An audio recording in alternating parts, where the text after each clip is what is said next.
අද අප ඇවිල්ලින්නේ ඕමාන් වල රස්මත් රකා කියන ඒරියකට මං හිතන්වා හරියට කිව්ව ඒ තියෙන බීච් එකට විශේෂත්වයක් කියන්නේ මේකේ හුඟක් ඈත තියෙන්නේ මානුවල ඉඳන් කිලෝමීටර් 800ක් මස්කට් වල ඉඳන් මේ පේන කඳු හරිම ලස්සනයි බලමු අනිත් පැත්තට පේන ඇති හරි වෙනස් පිටීමක් තියෙන්නේ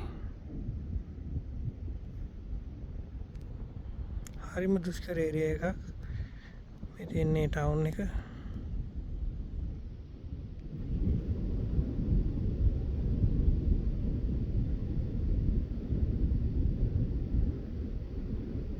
බලපුවම හිතෙනවා අපේ කොච්චර වසනවත්ද කියලා